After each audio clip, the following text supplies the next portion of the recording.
Hi గారు, welcome to our channel. ప్రస్తుతం మనతో పాటు దామ బాలాజీ గారు సీనియర్ జర్నలిస్ట్ ఉన్నారు. వారితో ఒకసారి మాట్లాడదాం. సార్ నమస్కారం సార్. నమస్తే. సార్, రష్యాకు అండ్ ఉక్రెయిన్‌కు గత 3 సంవత్సరాలుగా యుద్ధం జరుగుతూనే ఉంది. ఎంతో ప్రాణ అండ్ ఆస్తి నష్టాలు జరగడం చూసాం. అయితే ఈ నేపథ్యంలో ఇప్పుడు ట్రంప్ రంగంలోకి దిగి ఉక్రెయిన్‌కి, రష్యాకు మధ్య ఒక బలవంతపు సయోధ్యను కుదిర్చే ప్రయత్నం చేస్తున్నట్టుగా తెలుస్తుంది సార్.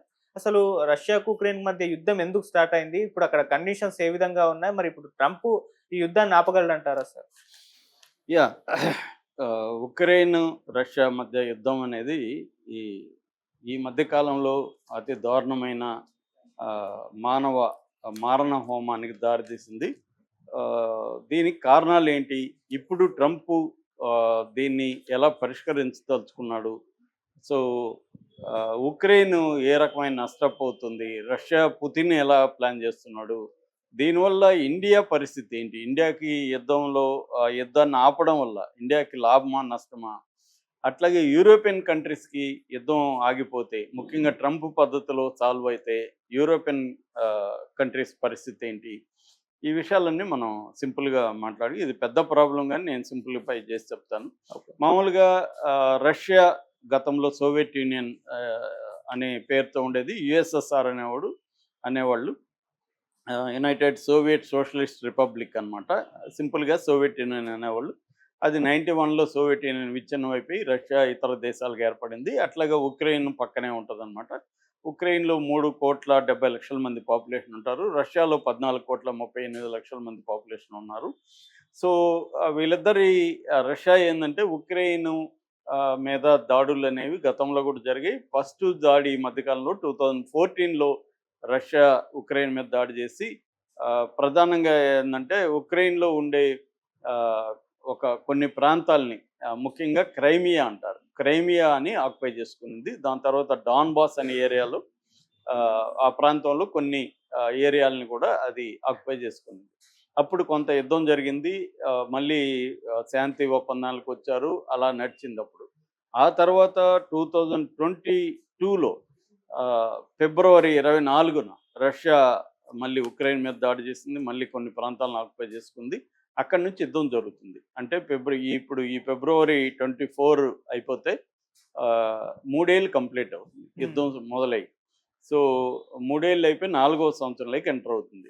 ఈ 3 ఏళ్లలో ఇరువైపులా కూడా ఆహ్, ప్రాణ నష్టం విపరీతంగా జరిగింది. ఎంతమంది చనిపోయారనే దానికి ఇప్పటివరకు ఎవరు లెక్కలు చెప్పట్లేదు గానీ, ఓవరాల్‌గా నాకు అర్థమైందేమంటే ఉక్రెయిన్‌లో ఒక 7 నుంచి 6, 7 లక్షల మంది చనిపోయారు. రష్యాలో ఒక 10 లక్షల మంది వరకు చనిపోయారు. ఓవరాల్‌గా ఒక 10 నుంచి 15 లాక్స్ మంది ప్రజలు చనిపోయారు. ఇది మిలిటరీ అండ్ సివిలియన్స్. సో, రెండవది లక్షలాది మంది యూరప్‌కి వలస వెళ్ళిపోయారు. ముఖ్యంగా ఉక్రెయిన్ నుంచి లక్షలాది మంది వెళ్ళిపోయారు. అట్లాగే ఉక్రెయిన్ బాగా నష్టపోయింది. ఎందుకంటే ఉక్రెయిన్ చిన్న దేశం, రష్యా పెద్దది. ఉక్రెయిన్ ఎక్కువ నష్టపోయింది. ఉక్రెయిన్ ఎకనామీ జీడీపీలో 30% పడిపోయింది. అయినా కూడా ఉక్రెయిన్ ధైర్యంగా పోరాడుతుంది. రష్యా ఏం చేస్తుందంటే అతి దారుణంగా ఇన్‌ఫ్రాస్ట్రక్చర్ మీద ఫర్ ఎగ్జాంపుల్ మొన్న రీసెంట్‌గా మయోకోలైవ్ అనే ఒక ప్రాంతంలో థర్మల్ ఎలక్ట్రిసిటీ మీద దాడి చేసి ధ్వంసం చేసింది. దానివల్ల 1,00,000 మంది చలిలో వాళ్ళకి ఎందుకంటే విపరీతమైన చలి ఉంటది. -20, 30 డిగ్రీస్ వరకు కూడా వెళ్తది. అక్కడ వాళ్ళకి హీటర్స్ కావాలి. ఎలక్ట్రిక్ హీటర్స్ లేకపోతే బతకలేరు. ఇప్పుడు పవర్ లేదు కాబట్టి 1,00,000 మందికి ఎలక్ట్రిక్ హీటర్స్ లేకుండా చలిలో వణికిపోయి కొంతమంది చనిపోయారు. పెద్దోళ్ళు, ముసలోళ్ళు.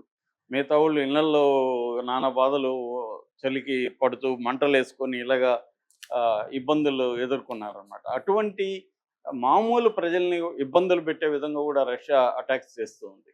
సో, ఇప్పుడు వరకేందంటే రష్యా ఉక్రెయిన్‌లో 18% భూభాగాన్ని రష్యాను ఆక్యుపై చేసుకునింది. అందులో ప్రధానమైన ఇది ఉంది. బ్లాక్ సీకి సంబంధించిన క్రైమియా ఏరియా ఉంది. డాన్‌బాస్ ఏరియా ఉంది. ఇవన్నీ తన దగ్గర ఉన్నాయి. అక్కడ రేర్ ఎర్త్ మెటల్స్ అంటారు. అంటే టైటానియం కావచ్చు, తర్వాత క్రిటికల్ మెటల్స్ అంటారు వాటిని. లిథియం కావచ్చు, మనం బ్యాటరీస్‌కి, ఎలక్ట్రిక్ గూడ్స్‌కి రకరకాల వాటిలో వాడే కాస్ట్‌లీ మినరల్స్ అంతా కూడా రష్యా అధీనంలోకి వెళ్ళిపోయింది. సో, ఇప్పుడు ప్రపంచవ్యాప్తంగా ముఖ్యంగా యూరోపియన్ కంట్రీస్ ఉక్రెయిన్‌కి చాలా హెల్ప్ చేస్తున్నాయి. ముఖ్యంగా నాటో. నాటో అంటే నార్త్ అట్లాంటిక్ ట్రీటీ ఆర్గనైజేషన్. ఇది 1949లో 11 దేశాలతో ఏర్పడింది. ఇప్పుడు 32 దేశాలు ఈ నాటోలో ఉన్నాయి. నాటో అనేది ప్రధానంగా యూరప్ దేశాలు ప్లస్ నార్త్ అమెరికన్ కంట్రీస్ 2 ఉన్నాయి. అమెరికా ఇంకోటి, యూరోపియన్ దేశాలు కలిపి నాటో అంటారు. నాటో అనేది ఒక మిలిటరీ అగ్రిమెంట్. అంటే ఏ దేశం మీద ఈ నాటోలో ఉండే 32 దేశాల్లో ఇంకో దేశం దాడి చేస్తే ఈ 32 కూడా ప్రొటెక్షన్కి వెళ్తాయన్నమాట. అటువంటి ఒక ఒప్పందం.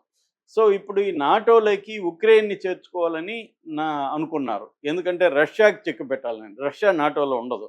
రష్యాకి చెక్ పెట్టాలని ఉక్రెయిన్ని కానీ మనం యాడ్ చేసుకుంటే ఉక్రెయిన్ ద్వారా రష్యాని కంట్రోల్ చేయొచ్చని నాటో దేశాలు అనుకున్నాయి. దాంతో రష్యా ఉక్రెయిన్ని చేరొద్దని చెప్పింది. కానీ ఉక్రెయిన్ చేరకపోతే రష్యా ఉక్రెయిన్ మీద అటాక్ చేస్తుంది. ఉక్రెయిన్కి సపోర్ట్ కావాలా. ఉక్రెయిన్ నాటోలో చేరాలనుకున్నది. దీనికి రష్యా కోపం పడి రష్యా అటాక్ చేస్తుంది. ఇది రష్యన్ వెర్షన్ అన్నమాట. ఇలాగా 3 ఏళ్లుగా దారుణం జరుగుతుంది. దీని ప్రభావం ప్రపంచవ్యాప్తంగా పడింది. ఎందుకంటే చమురు నిల్వలు ఇతర రష్యా నుంచి రావాలి. రష్యా మీద ఆంక్షలు అమెరికా, నాటో కంట్రీస్ రష్యా మీద ఆంక్షలు విధించాయి. దానివల్ల చమురు రేట్లు పెరిగాయి, పెట్రోల్, డీజిల్ పెరిగింది. మన జీవితాల్లో కూడా దీని ప్రభావం పడింది. మన స్టాక్ ఎక్స్చేంజ్లు కూడా చాలా కాలం డౌన్ అయిపోవడానికి రష్యా ఉక్రెయిన్ వార్ కారణం అన్నమాట. ఇప్పుడు ట్రంప్ వచ్చి నేను దీన్ని సాల్వ్ చేస్తానని చెప్తున్నాడు. ఇప్పుడు యాక్చువల్గా ఏం చెప్పాలి, ఎవరైనా సాల్వ్ చేయాలంటే ఏం చేయాలి?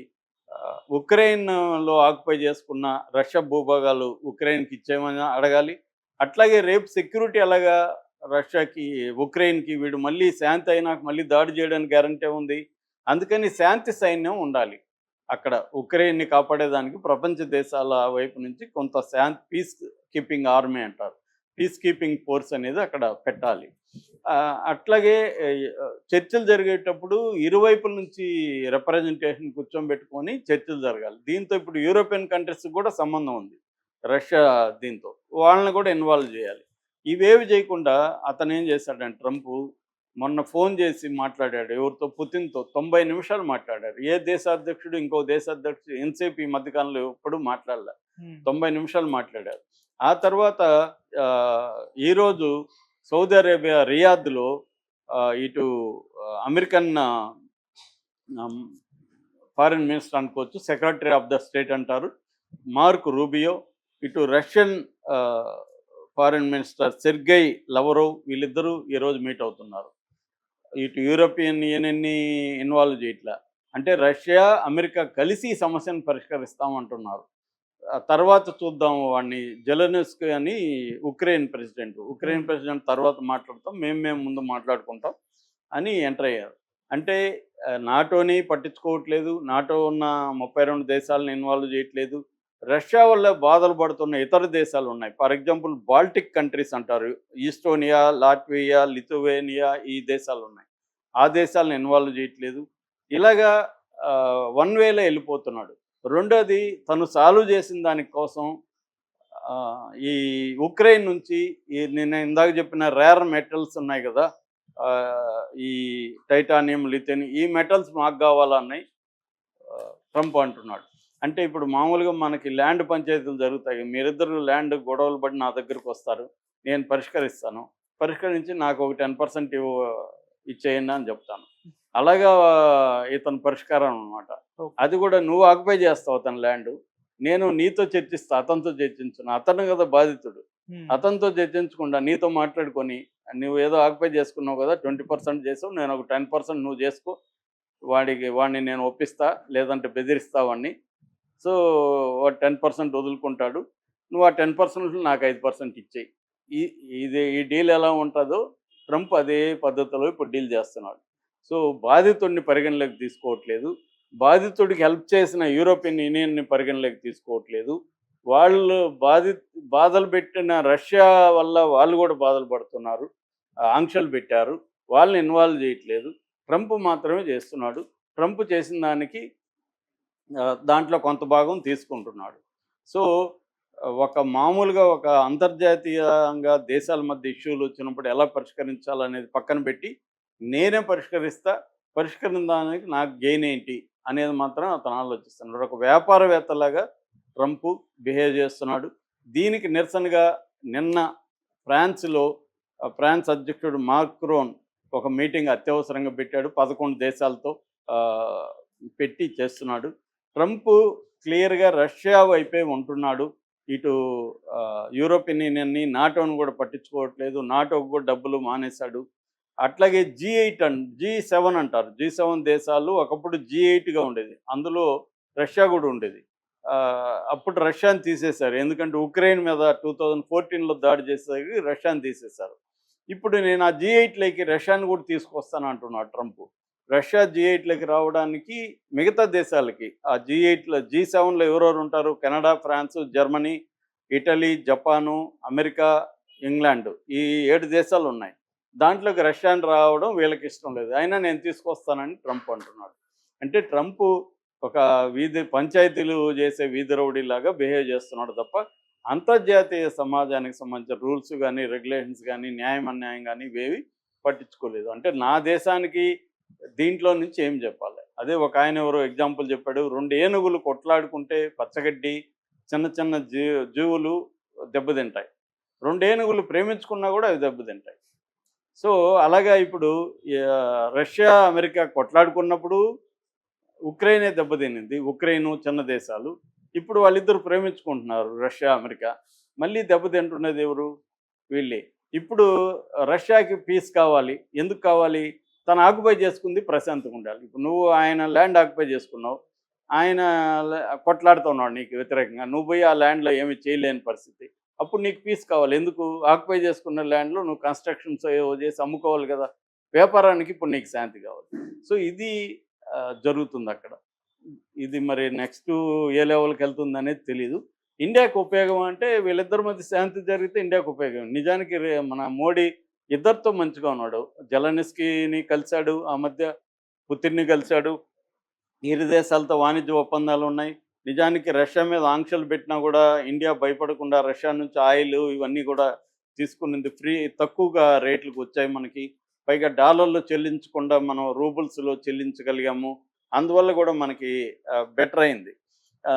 కానీ ఇప్పుడు వీళ్ళిద్దరికి కలిసినా కూడా రష్యా ఇండియాకి మేలే.